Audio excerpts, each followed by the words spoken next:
అనంత కరుణామయుడు అపార కృపాశీలుడైన అల్లాహ్ పేరుతో ప్రారంభిస్తున్న సూర్య అల్ఫతహ్ అక్టోబర్ 13వ వివరణ.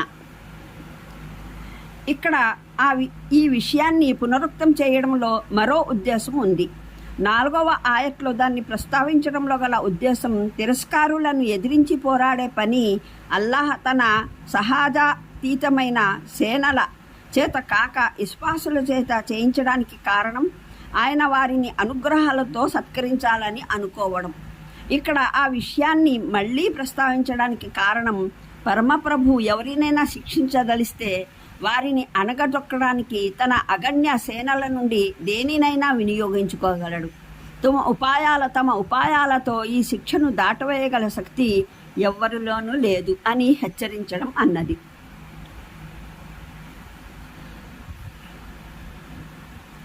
షాహ్ వలీఉల్లాహ్ గారు మూలంలోని షాహిద్ అన్న పదానికి సత్య వ్యక్తీకరణ చేసేవాడు అని చేశారు. ఇతర అనువాదకులు దీన్ని సాక్ష్యం పలికేవాడు అని అనువదించారు.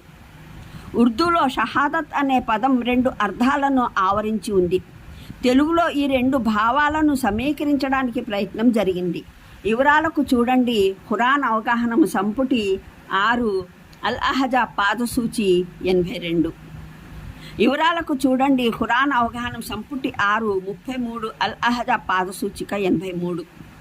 కొందరు వ్యాఖ్యాతలు తుఅజ్జిరూహు తోహ్కరూహు అనే మూలంలోని పదాలలో గల సర్వనామాలు దైవ సందేశహరులను సూచిస్తాయని, దుస్సమ్మీహూహు లోని సర్వనామం అల్లాహకు వర్తిస్తుందని అభిప్రాయపడ్డారు. అంటే వారి ప్రకారం ఆయద్భావం మీరు దైవ సందేశహరునికి తోడ్పాటు అందజేయండి, ఆయన పట్ల గౌరవ మర్యాదలు ఆదరణ చూపండి, మరి ఉదయం సాయంత్రం దేవుని పరిశుద్ధతను కొనియాడండి అన్నది. కానీ ఒకే వచన క్రమంలో గల సర్వనామాలకు 2 వేర్వేరు వర్తింపులు నిర్ణయించడం, దానికి పూర్వోత్తర ఎటువంటి సూచనలు లేనప్పుడు సరైనదిగా తోచడం లేదు. అందువల్లనే వ్యాఖ్యాతల మరో వర్గం సమస్త సర్వనామాలు అల్లాహకే వర్తిస్తాయని అభిప్రాయపడ్డారు. వారి ప్రకారం వచనానికి భావం మీరు అల్లాహకు తోడ్పడండి, ఆయన ఘనతను కొనియాడండి, ఆయన గొప్పదానాన్ని కీర్తించండి, ఉదయం సాయంత్రం ఆయన పరిశుద్ధతను స్తుతించండి అన్నది. ఉదయం సాయంత్రం పరిశుద్ధతను కొనియాడటం అంటే భావం కేవలం ఉదయము సాయంత్రము మటుకే కాదు, అనునిత్యం పరిశుద్ధతను కీర్తించాలన్నది. మనం ఫలానా విషయం తూర్పు పడమరలకు వ్యాపించింది అని అనుకున్నటువంటిదే దీని భావం. కేవలం తూర్పున పడమరన ఉన్నవారు మాత్రం దాన్ని ఎరుగు అన్నది కాదు. దాని భావం ప్రపంచం మొత్తాన అది వ్యాపించింది అన్నది. ఇది అంతే. మక్కాలో హజరత్ ఉస్మాన్ రజియల్లాహ్ అమరగతులయ్యారన్న విషయం విన్న తర్వాత దైవ సందేశహరులు సల్లల్లాహు అలైహి వసల్లం మహానీయ సహచరుల చేత హుదైబియా ప్రాంతంలో చేయించుకున్న బైత్ ప్రమాణంకు ఇది సంకేతం. కొన్ని ఉల్లేఖనాల రీత్యా ఆ ప్రమాణం ఆమరణ ప్రమాణం, మరికొన్ని ఉల్లేఖనాల ప్రకారం యుద్ధ మైదానం నుండి వెన్నుజూపి వెళ్లమని చేసిన ప్రమాణం. మొదటి విషయం హజరత్ సల్మా బిన్ అఖ్వా ద్వారా ఉల్లేఖించబడింది. రెండవది ఇబ్ను అమీర్ జాబీర్ బిన్ అబ్దుల్లా మాకిల్ బిన్ యసార్ ద్వారా తెలిసినది. రెంటికి అంతిమ భావం ఒక్కటే. ప్రవక్త సహచరులు రజియల్లాహ్ పవిత్ర ప్రవక్త చేతి మీదుగా ప్రమాణం చేసింది హజరత్ ఉస్మాన్ రజియల్లాహ్ అమరగతి షహాదత్ పొందిన విషయం నిజమని నిర్ధారితమైతే వారంతా ఇప్పుడే ఖురేష్ని ఎదుర్కొంటారు. ఫలితంగా వారంతా సంహరించబడినా సరే, ఆ సందర్భంలో హజరత్ ఉస్మాన్ నిజంగానే అమరగతి పొందారా లేదా బ్రతికే ఉన్నారా అన్న విషయం ఇంకా నిశ్చయం కాలేదు. కాబట్టి దైవ సందేశహరులు సల్లల్లాహు అలైహి వసల్లం ఆయన పక్షాన స్వయంగా తన చెయ్యి ఒక దాన్ని మరో చెయ్యి మీద పెట్టి ప్రమాణం చేశారు. ఈ విధంగా మహానీయ ఉస్మాన్ రజియల్లాహకు ఈ ఘనత ప్రాప్తమైంది.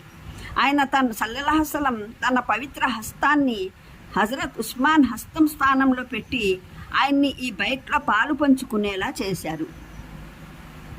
ప్రవక్త శ్రీ సల్లల్లాహు అలైహి వసల్లం స్వయంగా ఆయన పక్షాన బైత్ చేయడం అంటే భావం ప్రవక్త శ్రీ సల్లల్లాహు అలైహి వసల్లంకి ఆయన అక్కడ ఉన్నట్లయితే నిస్సందేహంగా బయటలో పాల్గొనేవారన్న దృఢ నమ్మకం ఉండేదన్నమాట. అంటే ఏ చేతి మీదుగా జనం ఆ సమయంలో ప్రమాణం చేస్తూ ఉన్నారో అది వ్యక్తిగా ప్రవక్త చెయ్యి కాదు, అల్లాహ్ ప్రతినిధి చెయ్యి. ఈ ప్రమాణం ప్రవక్త మాధ్యమంగా వాస్తవానికి పరమప్రభు అల్లాహతో చేస్తున్న ప్రమాణం. ఇక్కడ ఒక సూక్ష్మమైన అంశం దృష్టిలో ఉండాలి.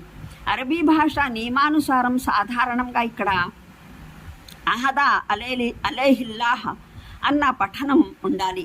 కానీ ఈ సాధారణ సూత్రాన్ని వదిలిపెట్టి ఇక్కడ అలేహుల్లాహ్ అన్న పఠనం ఉంది.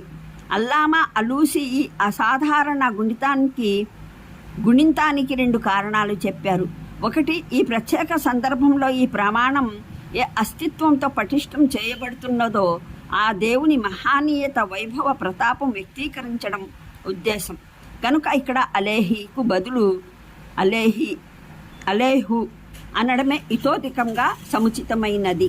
రెండవ విషయం, అలేహిలోని హా వాస్తవానికి హువ స్థానే ప్రయోగించబడుతుంది. దీని అసలు గణితం ప్రకారం ఉకారమే సరైనది, జేర్ ఇకారం కాదు. అందువల్ల ఇక్కడ దీని మూల గుణితాన్ని అట్టే ఉండనివ్వటం ప్రమాణ పరిపూర్తి విషయానికి ఇతోధికంగా సముచితమైనది. అనంత కరుణామయుడు, అపార కృపాశీలుడైన అల్లాహ్ పేరుతో ప్రారంభిస్తున్న సూర్య అల్-ఫతహ్ 1వ రుక్కు 13వ వివరణ. ఇక్కడ ఈ విషయాన్ని పునరుక్తం చేయడంలో మరో ఉద్దేశం ఉంది.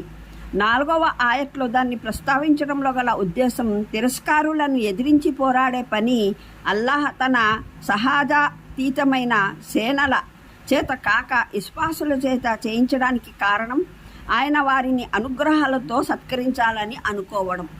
ఇక్కడ ఆ విషయాన్ని మళ్ళీ ప్రస్తావించడానికి కారణం పరమప్రభు ఎవరినైనా శిక్షించదలిస్తే వారిని అణగదొక్కడానికి తన అగణ్య సేనల నుండి దేనినైనా వినియోగించుకోగలడు.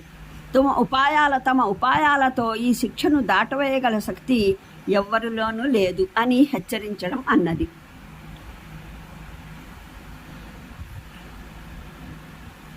షాహ్ వలీయుల్లాహ్ గారు మూలంలోని షాహిద్ అన్న పదానికి సత్య వ్యక్తీకరణ చేసేవాడు అని చేశారు.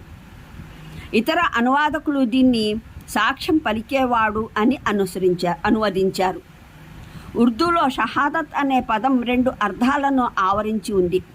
తెలుగులో ఈ 2 భావాలను సమీకరించడానికి ప్రయత్నం జరిగింది. వివరాలకు చూడండి ఖురాన్ అవగాహన సంపుటి 6 అల్-అహజాబ్ పాదసూచి 82. వివరాలకు చూడండి ఖురాన్ అవగాహన సంపుటి 6 33 అల్-అహజాబ్ పాదసూచిక 83. కొందరు వ్యాఖ్యాతలు తుఅజ్జిరూహు తోహ్కిరూహు అనే మూలంలోని పదాలలో గల సర్వనామాలు దైవ సందేశహరులను సూచిస్తాయని, దుస్సమ్మీహూహు లోని సర్వనామం అల్లాహకు వర్తిస్తుందని అభిప్రాయపడ్డారు. అంటే వారి ప్రకారం ఆయద్భావం మీరు దైవ సందేశహరునికి తోడ్పాటు అందజేయండి, ఆయన పట్ల గౌరవ మర్యాదలు ఆదరణ చూపండి, మరి ఉదయం సాయంత్రం దేవుని పరిశుద్ధతను కొనియాడండి అన్నది. కానీ ఒకే వచన క్రమంలో గల సర్వనామాలకు 2 వేర్వేరు వర్తింపులు నిర్ణయించడం, దానికి పూర్వోత్తర ఎటువంటి సూచనలు లేనప్పుడు సరైనదిగా తోచడం లేదు. అందువల్లనే వ్యాఖ్యాతల మరో వర్గం సమస్త సర్వనామాలు అల్లాహకే వర్తిస్తాయని అభిప్రాయపడ్డారు. వారి ప్రకారం వచనానికి భావం మీరు అల్లాహకు తోడ్పడండి, ఆయన ఘనతను కొనియాడండి, ఆయన గొప్పదానాన్ని కీర్తించండి, ఉదయం సాయంత్రం ఆయన పరిశుద్ధతను స్తుతించండి అన్నారు.